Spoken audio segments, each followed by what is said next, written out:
Hello students, बहुत बहुत स्वागत है आप सभी का सोशियो पॉइंट चैनल पर। आज का आप टॉपिक देख रहे हो रेलेवेंस ऑफ सोशियोलॉजी, ये समाजशास्त्र की उपयोगिता। ये जो टॉपिक है ये बीए फर्स्ट सेमेस्टर के स्टूडेंट्स के लिए बहुत ज़्यादा इम्पोर्टेंट है। इसके अलावा जो लोग बेसिक कॉन्सेप्ट समझना चाहते हैं समाजशास्त्र का, सोशियोलॉजी का, उन सभी के लिए बहुत ज़्यादा इम्पोर्टेंट वीडियो है ये। ठीक है, बीए फर्स्ट ईयर की एक पूरी प्लेलिस्ट बनी हुई है। आप सारे वीडियोज़ जितने भी फर्स्ट सेमेस्टर के हैं, सेकंड सेमेस्टर के हैं, आप वहाँ से देख सकते हो। ठीक है? और लगातार इन सभी को पूरा किया जा रहा है। ठीक है? तो उसी कड़ी में आज हमारा ये नया टॉपिक है रेलेवेंस ऑफ सोशियोलॉजी या समाजशास्त्र की उपयोगिता।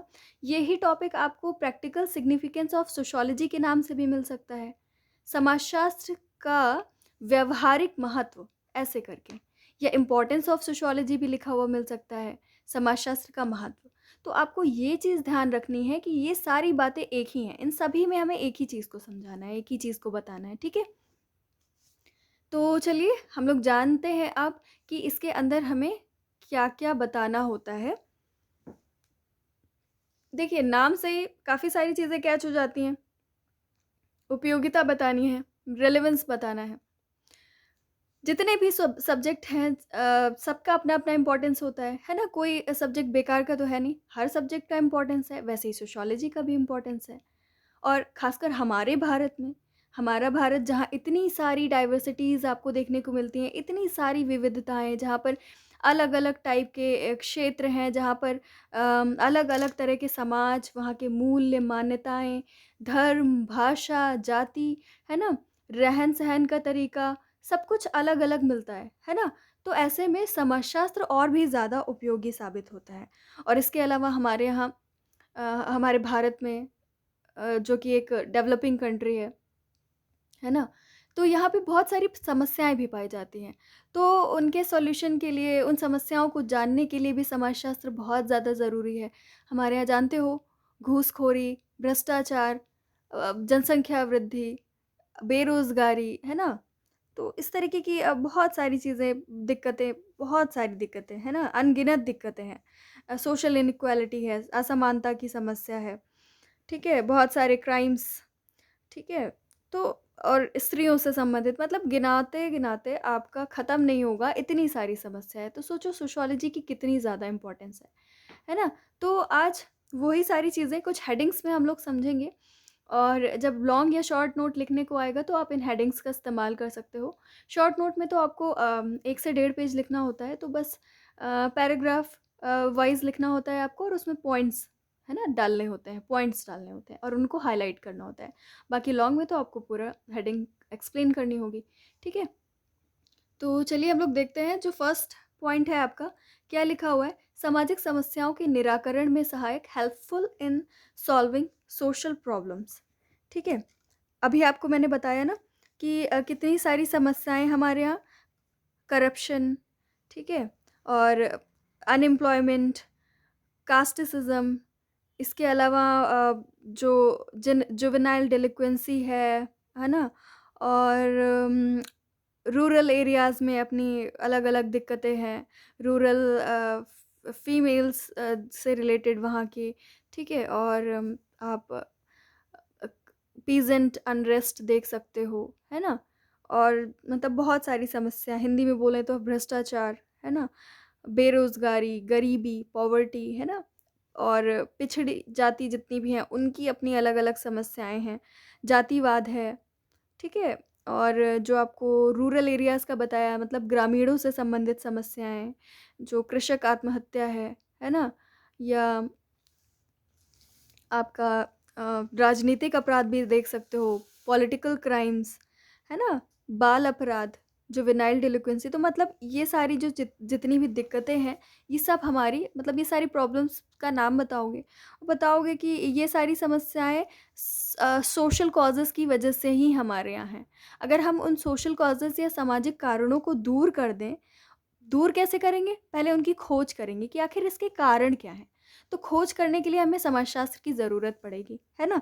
तो खोज करके और उसमें अपना बिना भी अपना इमोशंस, वैल्यूज़ अटैच ना करें, ऐसे करके स्टडी करें। तो इस तरीके से जब हम स्टडी करते हैं तो हम क्या करेंगे?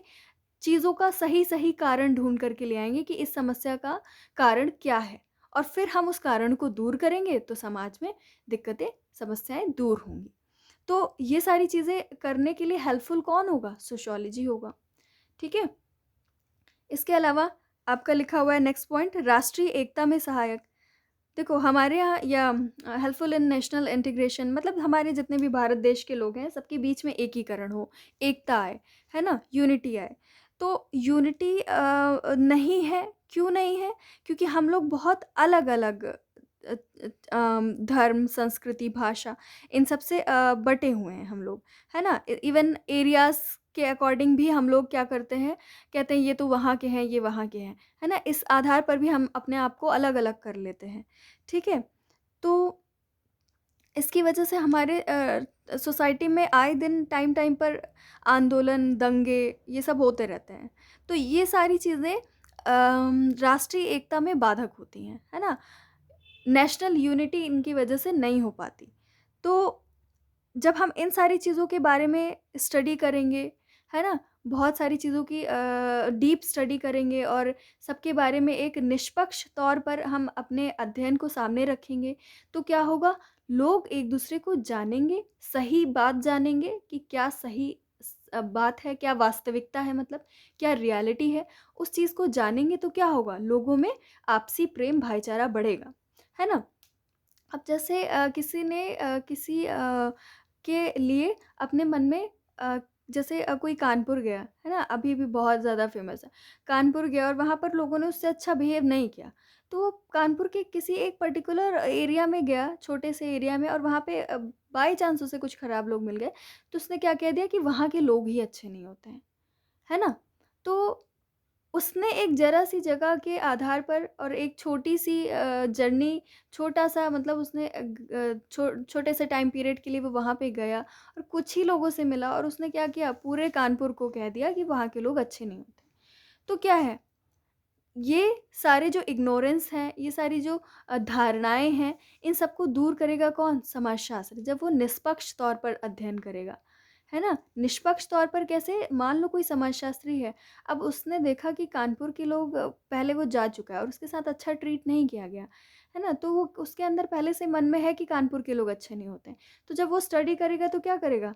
अगर अपने ही मन की बातें उसमें स्टडी में डाल देगा कि हाँ, नहीं अच्छे होते हैं, क्योंकि उसने पहले से ही उसने ऐसे थोड़े से लोगों से मिला और उसे लगा कि नहीं अच्छा था हमारा तो सफ़र, तो उसने उसी आधार पर पूरे कानपुर को बोल दिया कि हाँ, वहाँ के लोग नहीं अच्छे होते हैं। तो क्या होगा? फिर वो स्टडी ऑब्जेक्टिव नहीं रह गई, वस्तुनिष्ठ नहीं रह गई, है ना? वो स्टडी गलत हो जाएगी। तो इसीलिए जब समाजशास्त्र में अध्ययन किया जाता है तो वस्तुनिष्ठ अध्ययन किया जाता है। इसीलिए मैं ये शब्द यूज़ कर रही हूँ कि ऑब्जेक्टिव स्टडी की जाती है, वस्तुनिष्ठ, जहाँ पर हम अपने इमोशंस, वैल्यूज़ को दूर रखते हैं और सही बात निकाल कर के सामने रखते हैं। रियलिटी सामने रखते हैं, जहाँ पर हमारे इमोशंस, वैल्यूज़ या हमारे प्रेडिक्शंस या हमारे प्री कॉन्सेप्शंस ये सब नहीं रहते हैं उस चीज़ में। तो जब हम चीज़ों की रियलिटी जान जाते हैं तो क्या होता है, हम लोगों के बारे में जो भ्रांतियाँ हैं वो दूर हो जाती हैं और हम लोगों के लिए आपसी प्रेम, भाईचारा महसूस करने लगते हैं। इवन रिलीजन के आधार पर भी लोगों ने बहुत ज़्यादा भ्रांतियाँ फैला करके रखी हैं कि इस रिलीजन में ये कहा जाता है, उस रिलीजन में वो कहा जाता है ना? अब रिलीजन तो किसी ने बनाया, है ना? तो रिलीजन में जो कहा गया, वो तो बहुत पहले कहा गया होगा और उस रिलीजन से कितने सारे लोग जुड़ गए और अपने आप को महान साबित कर दिया और अपनी-अपनी चीज़ों को उसमें ऐड कर दिया, है ना? तो हम तो अब रियलिटी को कैसे जानेंगे? बड़ा ही मुश्किल है। बिना एक व्यवस्थित अध्ययन किए हम तो नहीं जान सकते। तो जब तक ये भ्रांतियाँ नहीं दूर होंगी, तब तक क्या होगा? लोग धर्म के नाम पर भी दंगे करेंगे। जाति में कहा गया कि वहाँ जो छोटी जाति के लोग होते हैं, उनका रक्त अपवित्र होता है।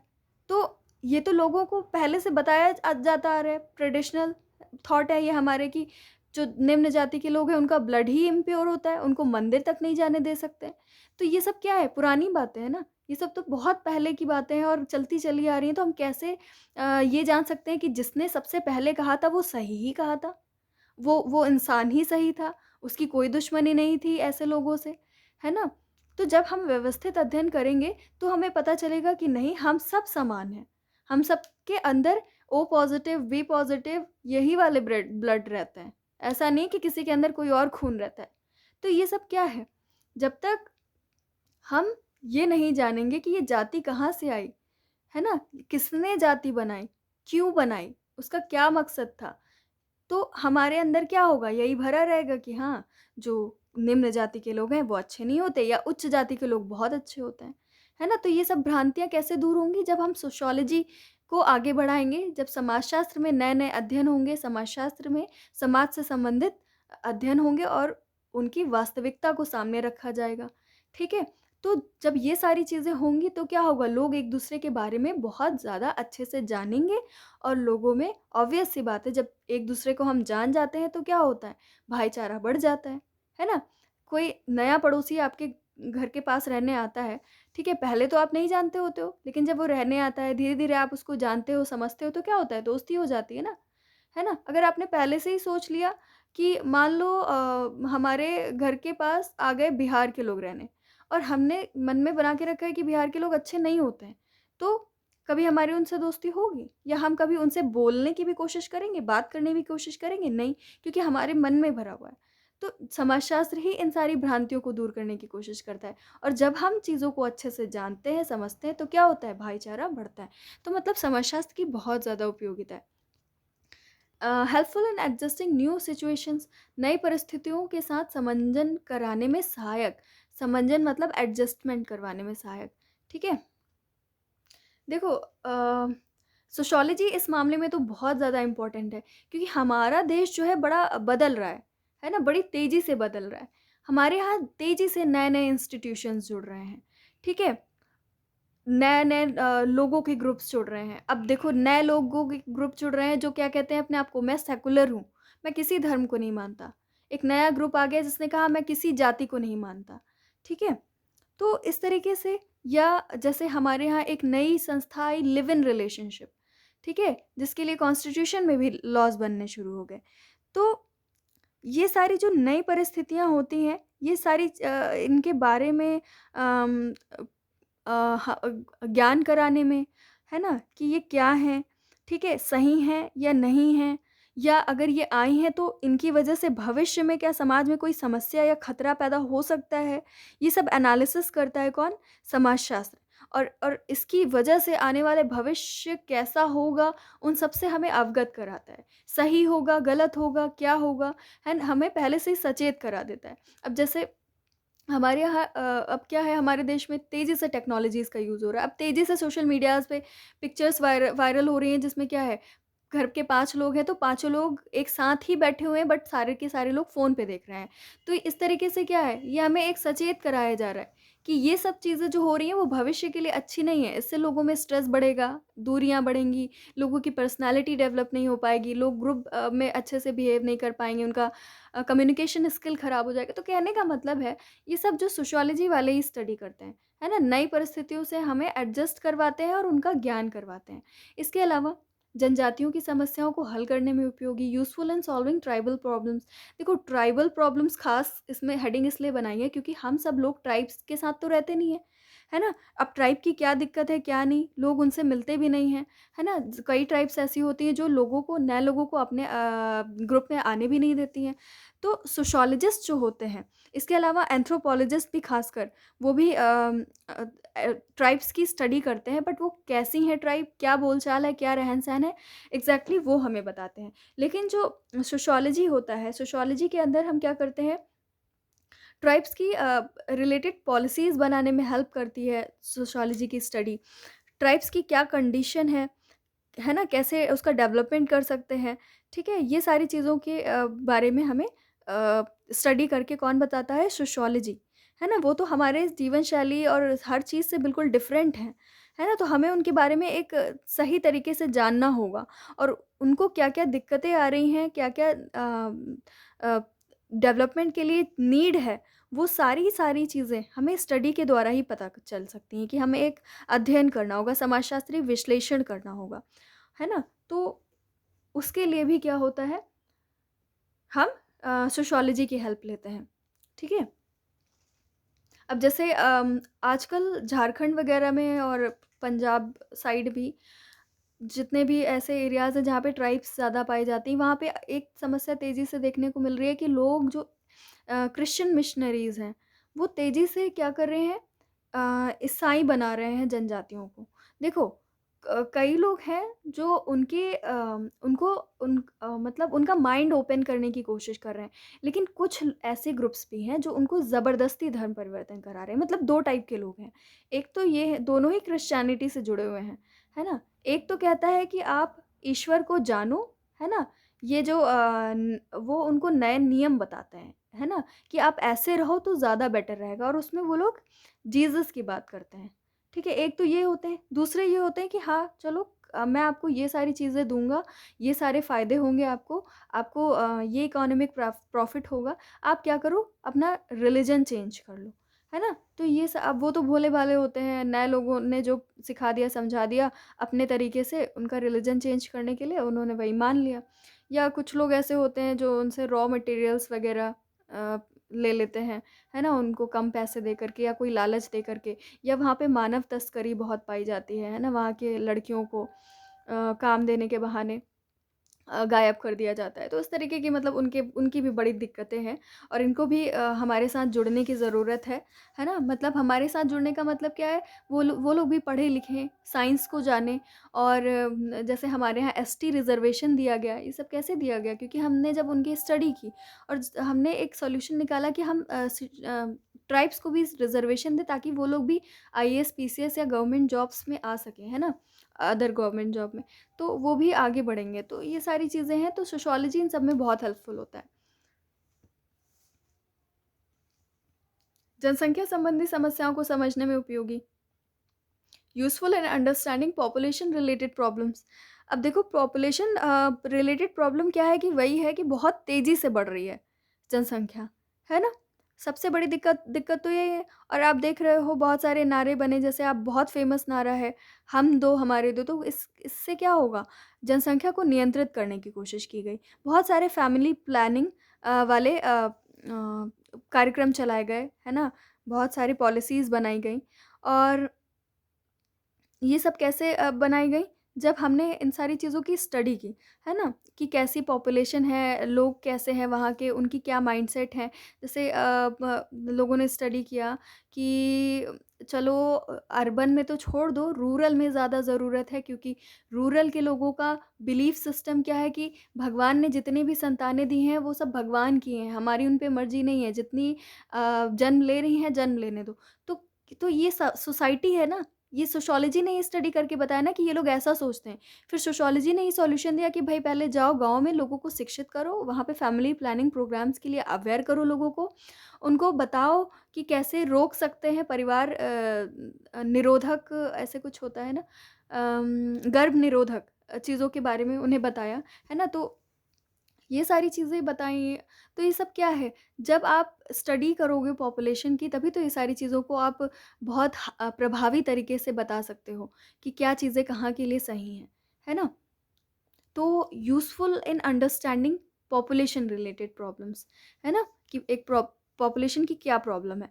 अब जैसे किसी एरिया में है कि महिलाएँ जन्म देते ही लोगों की महिलाओं की डेथ हो जाती है, या बच्चे मर जाते हैं, है ना? तो ये सब क्या है? किसी एक एरिया की बहुत तेज़ी से पॉपुलेशन गिर रही है, ऐसे निकल कर के आएगा ना, या बहुत बहुत तेज़ी से बढ़ रही है।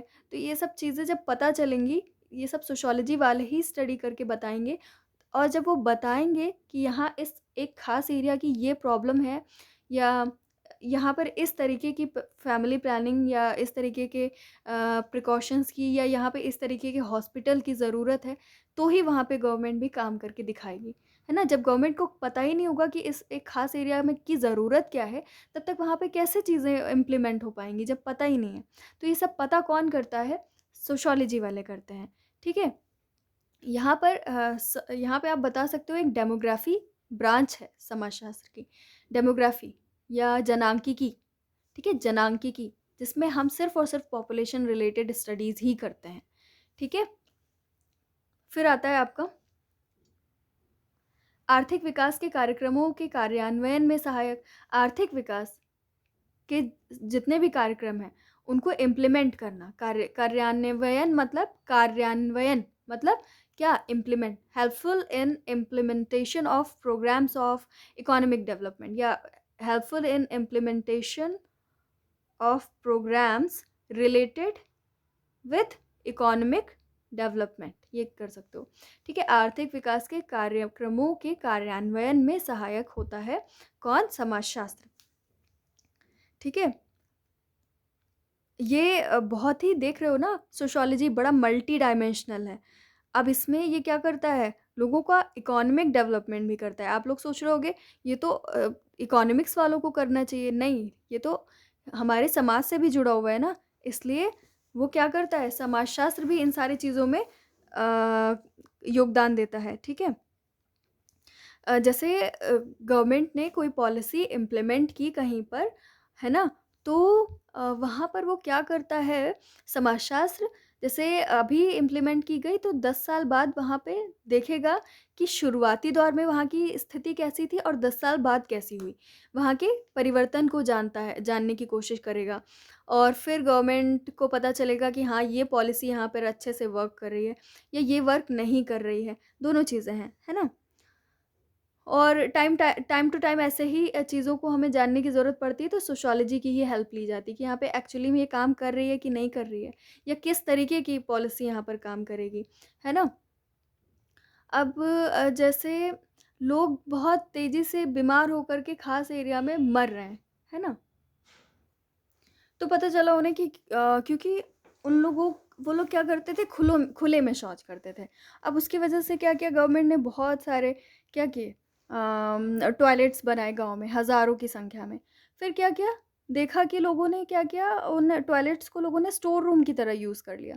मतलब उनकी जो गवर्नमेंट ने इतना सारा पैसा खर्च किया उनके यहाँ टॉयलेट बनाने के लिए, बट वो कोई काम नहीं की वो पॉलिसी, है ना? तो वो फ़ेल हो गई। तो अब क्या होगा, पहले वहाँ का सोशियोलॉजिस्ट जा कर के बिलीफ सिस्टम पता करेंगे। उनको लगता है कि घर में ये अपवित्र काम नहीं होना चाहिए। तो वहाँ का बिलीफ सिस्टम पहले चेंज करना होगा, तो ये सब पता कौन करेगा? सोशियोलॉजिस्ट करेंगे।